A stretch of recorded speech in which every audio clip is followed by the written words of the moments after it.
Bueno, vamos a hablar de un tema complicado, el infierno. La verdad es que pocas ideas generan tanto debate, ¿verdad? Tanta incomodidad. Hoy lo que vamos a hacer es analizar la estructura de esta doctrina, vamos a meternos en su lógica interna, basándonos en un texto teológico que la define de una forma muy concreta. Así que, a ver qué nos cuenta exactamente. Claro, antes de meternos en faena y analizar todas las implicaciones, lo primero es lo primero. Hay que tener muy clara la definición. Así que la pregunta clave, la que lo arranca todo, es esta. ¿Qué es el infierno? O sea, ¿qué es exactamente según esta perspectiva teológica en concreto? Y bueno, la fuente nos da una definición que es, la verdad, muy precisa. Hay que fijarse bien en los términos que usa, ¿eh? Dice que no es solo un lugar, sino también un estado. Y ojo, que el castigo tiene tres características que son clave. Es consciente, o sea, no hablamos de que la existencia se acabe y ya está. Luego se considera justo y, lo que es crucial, es eterno. Esta definición es, sin duda, la piedra angular sobre la que se construye todo el argumento.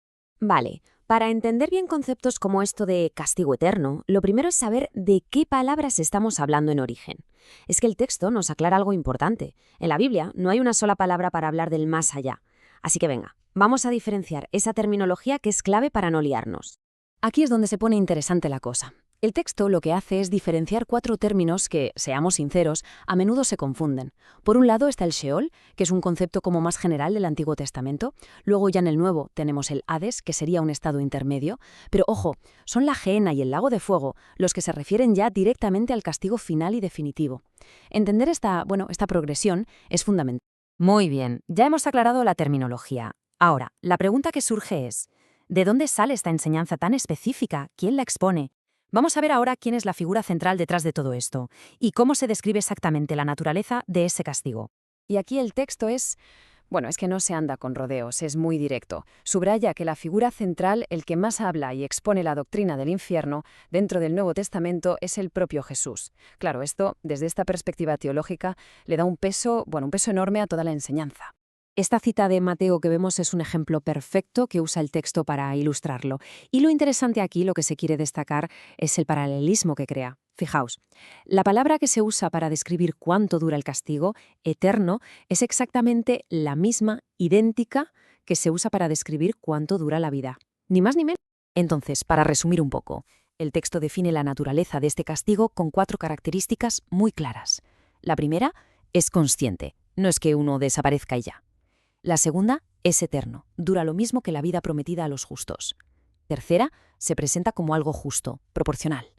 Y por último, la cuarta, que es la esencia de todo, es una separación definitiva de Dios. Vale, perfecto.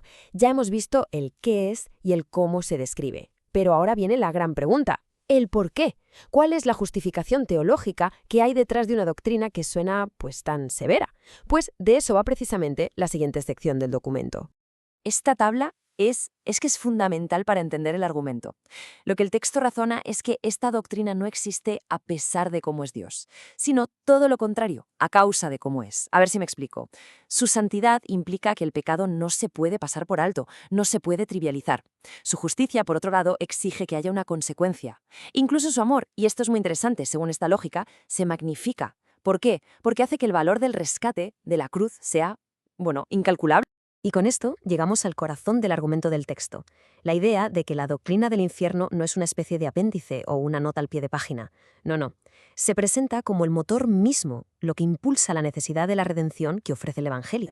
Esta lógica nos la presentan en tres pasos muy claros. Primero, la necesidad, es decir, la realidad de que hay un juicio crea la urgencia de encontrar una solución. El segundo paso es la sustitución, la idea de que Cristo asume ese castigo para ofrecer precisamente esa solución.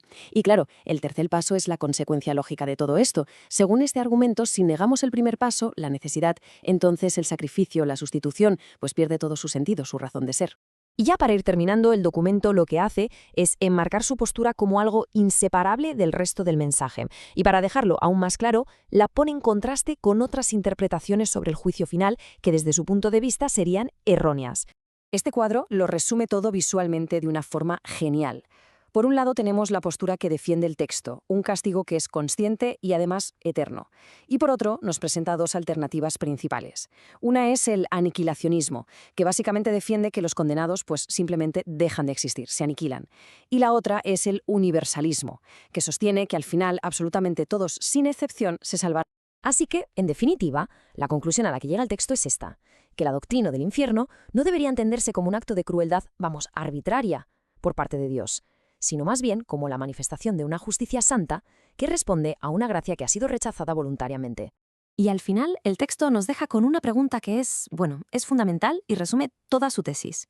Si damos por hecho que la doctrina del infierno no es una pieza opcional, que no es algo que se pueda quitar o poner, sino un engranaje inseparable de todo el sistema, entonces, ¿cómo afecta eso a nuestra forma de entender todo lo demás, todo el resto del mensaje?